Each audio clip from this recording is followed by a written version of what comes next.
one can see that there has been a lot of coverage on His Holiness' statement on His Holiness reincarnation, where China's narrative could not penetrate in the international arena.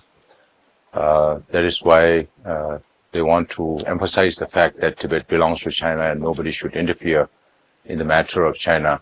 In fact, Xi Jinping did not speak publicly to the Tibetans during his 1.5 days stay in Lhasa, but Wang Huning addressed the public, but there is nothing new in what they have said so far.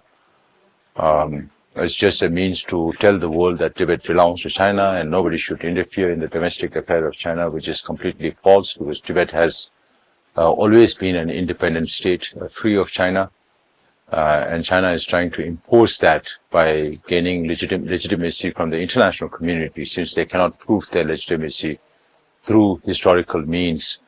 The international community also, keeping in mind the economic benefit they have with in their relation with China, we have to look at the reality of what is happening in Tibet. China claims that there have been a lot of development work in China, in Tibet. Of course, there has been a lot of development. Even without China, Tibet would have developed, maybe not to the level that China has developed, but all the development work that has happened is for the Chinese government and for the Chinese people. It's not meant for the Tibetan people.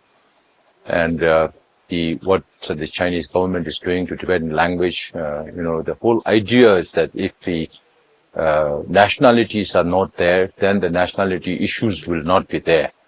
So under that overall policy, they are striking at the very root of the identity of the Tibetan people and Uyghur people, Manchu and others. So through the colonial style boarding schools now, Tibetans, children cannot study Tibetan.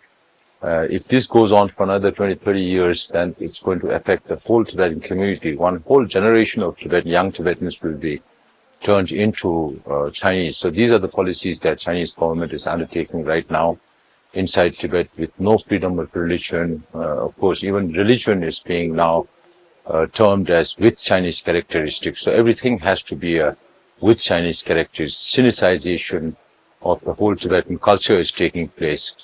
So it's going to be very, very consequential for the Tibetans, but the reality is not being shown. So it's the charade and the choreographed events that took place with people lined up on both sides of the road from the airport to the place where Xi Jinping was staying were all planned several months ago, and they have been planning for this 60th anniversary for the last 1 year. So it's just to deceive the international community and deceive the domestic audience within China that China has made a lot of progress and changes within Tibet, and the Tibetan people are happy. Unfortunately, Tibetans are not happy. If Tibet is what China calls as a socialist paradise, then why don't Chinese government allow other people to visit the paradise for themselves and see whether it's paradise or hell for themselves and by themselves? That would be a real exposure of what's happening in Tibet.